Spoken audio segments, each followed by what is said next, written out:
नमस्कार बंधुरा सुरो रान्नाघरेर आरो एकटी नतुन पर्वे आपनादेर सबाइके स्वागत जानिए आजके भिडियो आरम्भ करछि। तो बंधुरा आमि एखाने एकटा 1 केजी ओजनेर सिलभार काप माछ निये नियेछि। तो चलुन प्रथमे माछटाके केटे निই।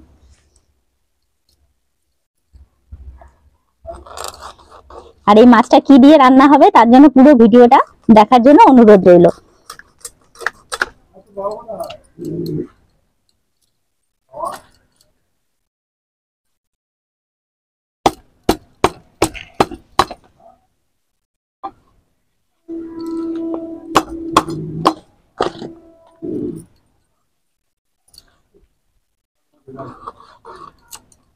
জ্যান্ত মাছ তো খুব পিছ লাগছে, একদম গায়ের মধ্যে কেমন লালপাল লালপাল করছে। সাবধানে কাটতে হবে, নাহলে বটিতে একবার হাত কেটে গেলে। মাছের পাখনাগুলোকে আমি কেটে নিয়েছি, না এই জায়গাটা একটু শক্ত আছে, এটা কেটে।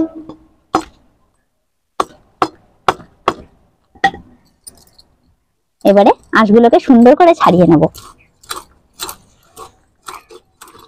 মাছের আঁশ কিন্তু একদম সুন্দরভাবে দেখুন ছাড়িয়ে নিয়েছি আমি।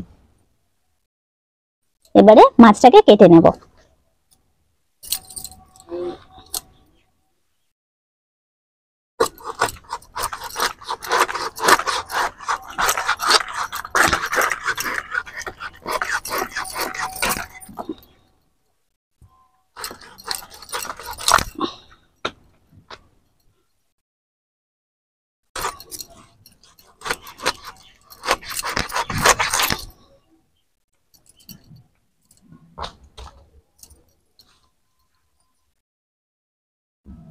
এবারে কেটে নেব, দাগা করে নেব মাছগুলোকে।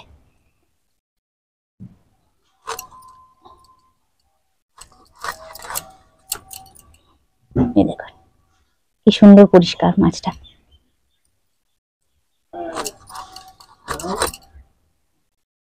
অনেকে জানি না কেন সিলভার কাপ মাছ খেতে চান না, কিন্তু একবার খেয়ে দেখবেন, খেতে কিন্তু দারুণ লাগে। আর সিলভার কাপ মাছ চেষ্টা করবেন সবসময় বড় সাইজটা নেওয়ার, বড় সাইজ নিলে খেতে দারুণ লাগে। আমি তো এটা মোটে 1 কেজি ওজন, এর থেকেও বড় বড় সিলভার কাপ হয়, যেগুলো খেতে আরো ভালো লাগে। লেজাটা কেটে নিয়েছি, এবার এগুলোকে একটু পেটি মতো করে কেটে নেব, দাগা পেটি করে নেব।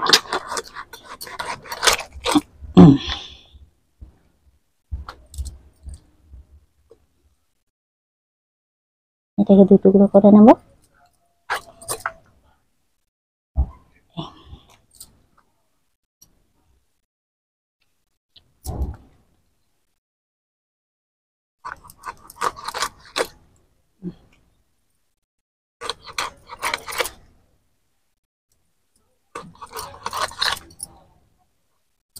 তো মাছগুলো তো কাটা হয়ে গেছে, এবারে ধুয়ে রান্না শুরু করে দেব।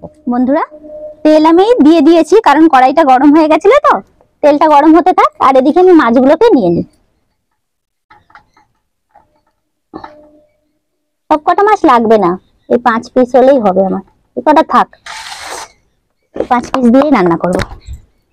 দিয়ে দেব সামান্য নুন, সামান্য হলুদ গুঁড়ো,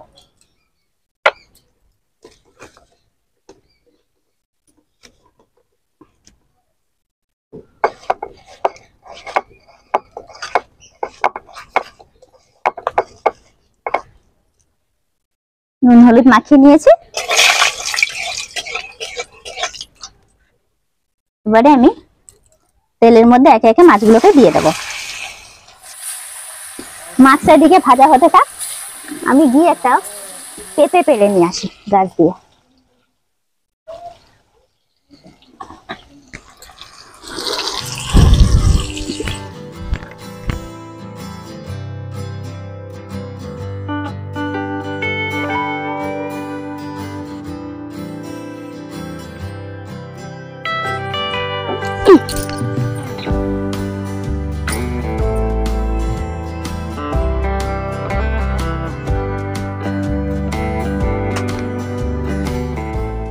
পেঁপে পাড়া হয়ে গেছে, চলুন।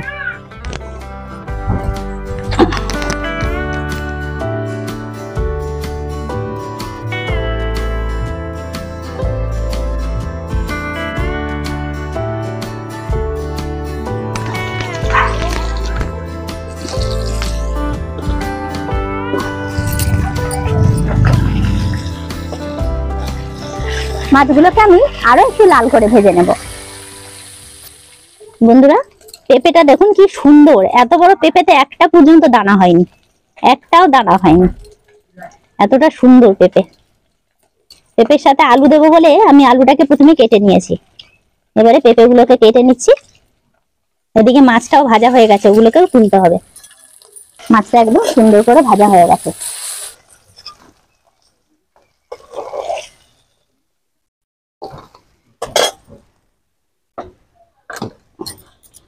এবারে দিয়ে দেব সামান্য সাদা জিরে, পেঁয়াজ কুচি,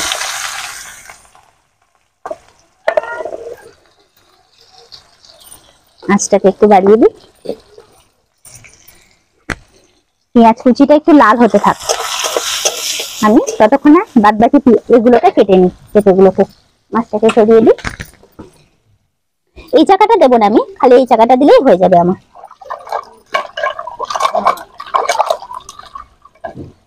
এবারে কড়াইয়ের মধ্যে দিয়ে দিলাম পেঁপে আর আলু।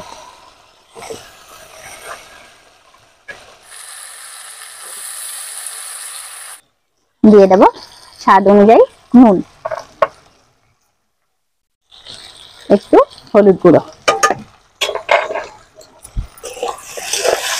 আজকের এই রান্নাটা করব আমি দু ফোড়নে। হতে থাক কষানো, আমি এদিকে একটু আদা আর সামান্য জিরে বেটে নেব।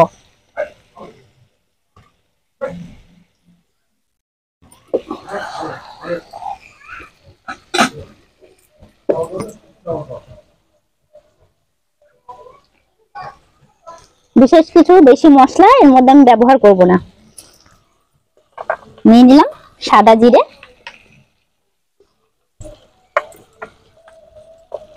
দিয়ে দেব একটু আদা,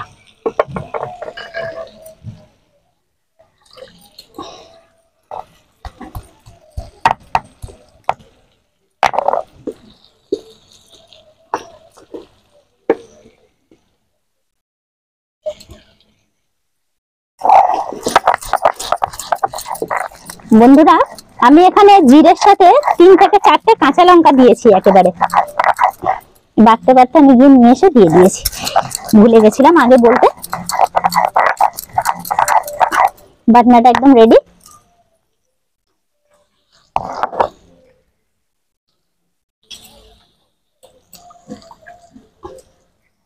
দিয়ে দেবো এর মধ্যে। পেঁপে আর আলুটাও কিন্তু সুন্দর করে কষে এসেছে। আমার মনে হচ্ছে আর একটু হলুদ লাগবে, যেহেতু লঙ্কার গুঁড়ো টুড়ো দেবো না, একদম পুরো হলুদ কাটা ঝোল হবে এটা। এবারে দিয়ে দেবো জল। পেঁপে আর আলুটা সেদ্ধ হবে তো, এই কারণে একটু বেশি করে জল দিয়ে দিলাম। এর আর কোনো কাজ নেই, এখন শুধুমাত্র জাল দিয়ে পেঁপে আর আলুটাকে সেদ্ধ করে নিতে হবে। আলু পেঁপে সব সুন্দরভাবে সেদ্ধ হয়ে গেছে। এইবারে দিয়ে দেব 3 থেকে 4টে কাঁচা লঙ্কা, একটু টমেটো কুচি আর ভেজে রাখা মাছগুলোকে।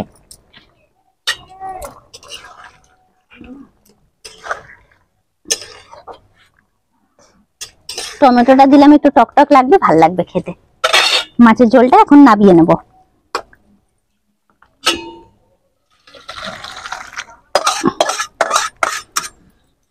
আমি আবারও কড়াইটা চাপিয়ে দিলাম। 2 ফোড়ন যেহেতু বলেছি, এবারে দ্বিতীয়বারের ফোড়নটা দেব।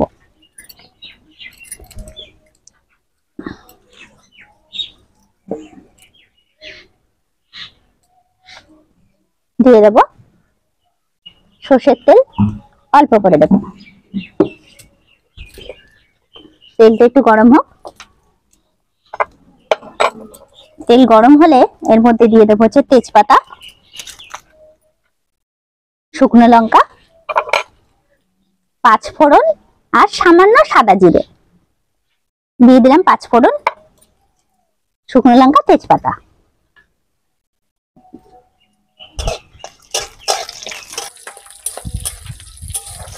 দুবার তরকারিতে ফোড়ন দিলে তো ওই ফোড়নের গন্ধটা পেঁপের তরকারিতে খুব ভালো লাগে। আপনারা একবার এরকম ভাবে খেয়ে দেখবেন। ফোড়নটা একটু লাল হোক। এই দেখুন কি সুন্দর লঙ্কাটা লাল হয়ে গেছে। এরকম ভাবে বেশি পুড়াবো না আমি, এরকম অবস্থায় এবারে ফোড়নটা দিয়ে দেবো।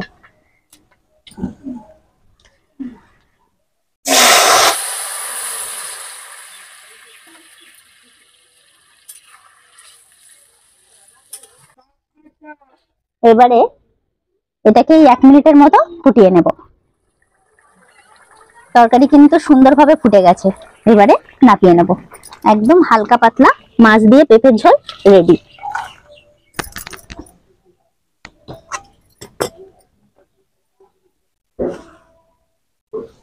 তো বন্ধুরা, আজকের এই রান্নাটি আপনাদের কেমন লাগলো কমেন্ট করে জানাবেন। ভিডিওটা যদি ভালো লেগে থাকে ভিডিওটিকে লাইক এবং শেয়ার করতে ভুলবেন না। আমার চ্যানেলে যারা নতুন তারা চ্যানেলটিকে সাবস্ক্রাইব করে আমার পাশে থাকবেন। ধন্যবাদ।